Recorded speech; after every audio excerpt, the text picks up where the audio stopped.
Welcome to 100 TV. ఒకానొక కాలంలో రత్నగర్భ అని పిలిచే భారతదేశం లాంటి మన అతిపెద్ద భారత ప్రజాస్వామ్యం చెందినటువంటి మన దేశం పైన బ్రిటిష్ వారు లేకపోతే కొంతమంది రాజులు కక్షపూరితమైన చర్యల ద్వారా ఎన్నో యుద్ధాలు చేశారు, ఎన్నో చేశారు. కానీ ఇప్పుడు చూస్తున్న సన్నివేశాలు మాత్రం స్వతంత్ర భారతదేశంలో అంటే మన హిందువుల పైన హిందువులే మళ్ళీ దాడి చేసే ఘటనలు కూడా చూస్తూ ఉన్నాం. అది రీసెంట్గా జరిగినటువంటి రంగరాజన్ గారి పైన జరిగిన ఘటన. అయితే అసలు ఆ ఘటన చేసినటువంటి వ్యక్తులు వాళ్ళు ఎవరు, ఎక్కడి నుంచి వచ్చారు, వాళ్ళ ఉద్దేశం ఏంటి అని మనతో మాట్లాడడానికి బహుముఖ ప్రజ్ఞాశాలి స్పిరిచువల్ మెంటర్ సాయికర్ణం గారు ఉన్నారు. అమ్మతో మాట్లాడదాం. నమస్తే అమ్మ. నమస్తే. సో ఒకానొక కాలంలో యుద్ధాలంటే బయట దేశాల వాళ్ళు, పరదేశీయులు పరదేశీయులు చేసేవాళ్ళు, లేకపోతే బ్రిటిష్ వాళ్ళు, లేకపోతే కొంతమంది రాజులు, కక్షపూరితమైన వాళ్ళు, పాకిస్తాన్ ఇట్లాంటివి. కానీ ఇప్పుడు అంటే అది సొంత మతం అవ్వచ్చు, సొంత గడ్డ అవ్వచ్చు, సొంత ప్రాంతం అవ్వచ్చు. ఇప్పుడు జరిగినటువంటి ఘటన ఎలా చూడాలి? ఇది అందరూ కూడా ఖండించేటువంటి అంశం అండి. ఎవరు ఇలాంటి దుశ్చర్యల్ని ఆమోదించరు.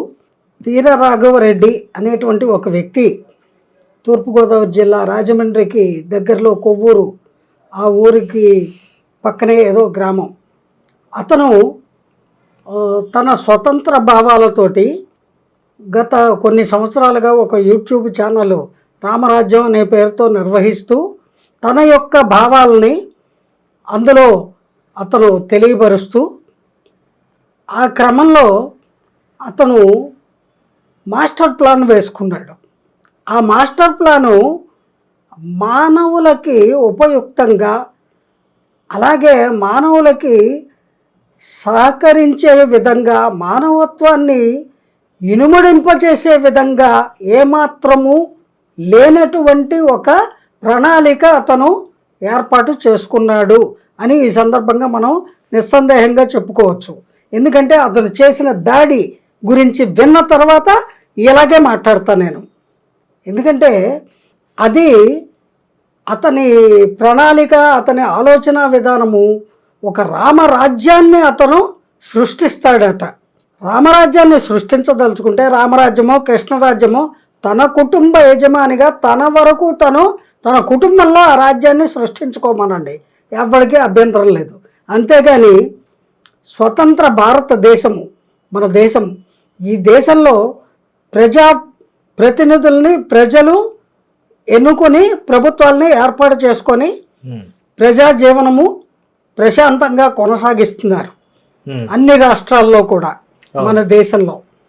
అలాగే మన రాజ్యాంగం ప్రకారము కూడా మనకి ఈ యావత్ భారతదేశంలో ఉన్న 140 పైచిలుకు కోట్ల మంది ప్రజలకి కూడా వీలైనన్ని ఎక్కువ విధాలుగా మేలు కలిగించే పథకాలని రూపొందించి ప్రతి రాష్ట్ర ప్రభుత్వము కూడా ప్రజలకి అండదండలుగా నిలిచి ప్రజల్ని ఆదుకుంటూ వాళ్ళకి అనుక్షణం మేమున్నామనే భరోసా ఇస్తూ ప్రజా పాలన కొనసాగిస్తున్నటువంటి ప్రభుత్వాలు రాష్ట్ర ప్రభుత్వాలు.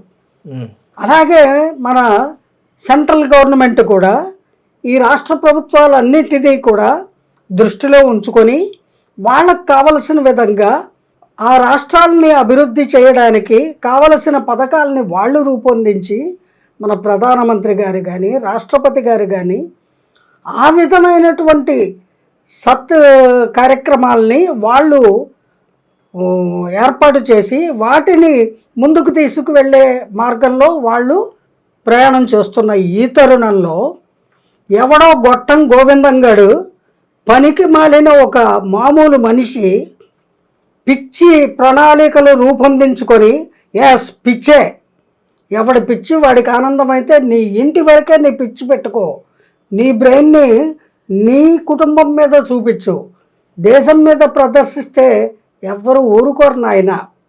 ఏమండి, తన ఆలోచనలు ఎంత క్రూయల్గా ఉన్నాయి అనే దానికి చిన్న ఎగ్జాంపుల్ ఈయన రంగరాజన్ గారి మీద దాడి చేసిన విధి విధానం ఏదైతే ఉందో అది స్పష్టంగా CCTV ఫుటేజీల్లో మనకు తెలుస్తోంది. తక్షణమే వారు కంప్లైంట్ ఇవ్వడము, పోలీసు వారు అతగాడిని అరెస్ట్ చేయడము, అతని అనుచరుల కోసము వెతుకుతున్నారట. వాళ్ళని కూడా పట్టుకుంటారు. ప్రస్తుతం అతన్ని రిమాండ్ 14 రోజుల రిమాండ్లో చెంచల్గూడ జైల్లో ఉంచి అతన్ని ఇంట్రాగేషన్ అది చేస్తూ ఉన్నారు. ఇటువంటి తరుణంలో కొన్ని ఇంపార్టెంట్ విషయాలు బయటికి తెలిసినవి ఏమిటి అంటే, ఈవేళ తెలిసినవి, అతను రామరాజ్యం అనే ఒక కొత్త రాజ్యాన్ని సృష్టిస్తాడట. అలాగే అతనికి కోర్టులతోటి ప్రభుత్వాలతోటి సంబంధం లేదట.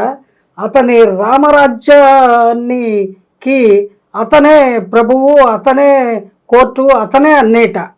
అతను చెప్పినట్టుగా అతని అనుచరులు అందరూ దాన్ని ఇంప్లిమెంట్ చేయడానికి ప్రజల్ని అవసరమైతే నిర్బంధించి హింసించడానికి కూడా వెనుకాడరు అని చెప్తున్నాడు. దానితో మళ్ళీ జీతం ఇచ్చి అక్కడికే వస్తున్నా నేను. అయితే అతను 1 సంవత్సరం క్రితమో 2 ఏళ్ల క్రితమో ఒక అప్లికేషన్కి 350 రూపాయలట. అందులో 20 సంవత్సరాల నుంచి 50 సంవత్సరాల లోపు శారీరక దారుఢ్యము, మానసిక ఆరోగ్యము ఉండి మినిమం 10th క్లాస్ వరకు చదువుకొని ఉన్నవాళ్ళు ఎవరైనా సరే, ఆడ మగ కూడా ఈ రామరాజ్యం ఫౌండేషన్ సభ్యులుగా చేరవచ్చట. అక్కడ ఈయన గారి ఆధ్వర్యంలో వాళ్ళు ఈయన శిష్యరకం చేసి ఈయన చెప్పే దాడుల్లో వాటిల్లో పాల్గొని ఏదో ఒక పెచ్చ తోటి అతను ప్రయాణము మొదలుపెట్టాడు. అది ప్రభుత్వానికి స్పష్టంగా ఇవాళ దొరికాడు. ఇంతకాలము దొంగ వాకిట మంచం వేసుకున్నట్టు దొంగ నాటకాలు ఆడుతూ దోబూచులాడుతూ జనానికి దొరకల. కానీ ఆల్రెడీ ఇతగాడు అనేక మంది హిందూ ధర్మాన్ని, హిందూ విధి విధానాల్ని, పద్ధతుల్ని, అలాగే జీవన విధానాన్ని, మన సంస్కృతిని, సంప్రదాయాల్ని ప్రపంచం మొత్తానికి కూడా చాటి చెబుతూ, అలాగే ముఖ్యంగా మన దేశంలో హైందవులందరూ, మానవులందరూ ఒక పద్ధతి అయిన జీవనాన్ని గడపడానికి మన యొక్క విధి విధానాల్ని వాళ్ళ యొక్క సత్సంగాల రూపంలో, వాళ్ళ యొక్క గ్రంథ రచన రూపంలో, వాళ్ళ యొక్క స్పీచ్ల రూపంలో అందజేస్తున్నటువంటి అనేక మంది మఠాధిపతులు, పీఠాధిపతులు, స్వామీజీలు, ప్రవచనకర్తలు, కవివరేణ్యులు ఎవరైతే ఉన్నారో ఆ కోవకు చెందిన హిందూ బంధువులందరినీ కూడా వీలైనంత మందిని ఈ రకంగా అటాక్ చేసి ఇబ్బంది పెడుతున్నాడట ఇతగాడు. ఇప్పుడు నగరం నడిబొడ్డున ఉన్నటువంటి చిలుకూరు బాలాజీ దేవాలయానికి ప్రధాన అర్చకులైనటువంటి శ్రీమాన్ రంగరాజులు వారిని అతని అనుచరులు కలిసి అనుచితంగా దుర్భాషలతో శాసిస్తూ ఆయన ఇంట్లోనే ఆయన్ని ఓ మూల కూర్చోబెట్టి నేల మీద పసిపిల్లవాడిని బెదిరించినట్టు ఇలా వేళ్ళు చూపించి భగవద్గీతలో 4వ అధ్యాయంలో, 7వ అధ్యాయంలో, 6వ అధ్యాయంలో ఎలా ఉంది అలా ఉంది, 18వ అధ్యాయంలో ఎలా ఉంది అంటూ రకరకాలుగా ఓ భగవద్గీత పట్టుకొని విలన్లాగా ఇలా కుర్చీలో కాళ్ళ మీద కాలేసి కూర్చొని నీచాతి నీచంగా, క్రూరంగా, అమానుషంగా ఒక పెద్దవాడు, సద్బ్రాహ్మణుడు, అలాగే దైవ సేవలో వాళ్ళ వంశమంతా కూడా బాలాజీ దైవ సేవలో జీవనాన్ని గడుపుతున్నటువంటి, హిందూ ధర్మాన్ని పాటిస్తున్నటువంటి ఒక వయసైపోయిన వ్యక్తిని పట్టుకొని ఆ రకంగా హింసించటం అనేది అమానుషము. ఇది ఏ ఒక్క మానవుడు కూడా సహించరాని అంశము.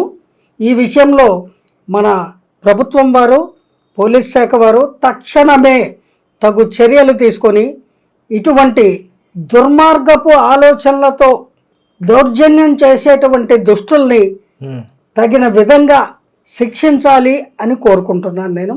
ఇంతేకాదండి, ఈ వ్యక్తి హిందుత్వానికి ఇలాగా పీఠాధిపతులు, మఠాధిపతులు, స్వామీజీలు, అర్చక స్వాములు, బ్రాహ్మణులను మాత్రమే కాదండి, మన దేశానికి ఉన్నటువంటి ప్రభుత్వాలు, రాష్ట్ర ప్రభుత్వాలు, సెంట్రల్ గవర్నమెంటు, ఇవన్నీ కూడా వాళ్ళకి ఒక పద్ధతి ఉంటుంది.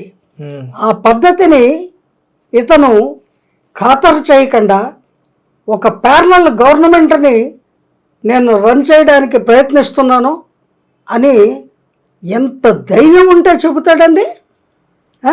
తెగించాడు. ఇటువంటి తెగించిన దుర్మార్గుల్ని ప్రభుత్వము బజార్లో వదిలిపెట్టకూడదండి.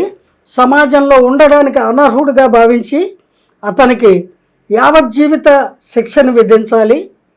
అటువంటి వాళ్ళు గంజాయి, తులసి వనంలో గంజాయి మొక్క లాంటి వాళ్ళని తీయకపోతే తులసి వనం మొత్తం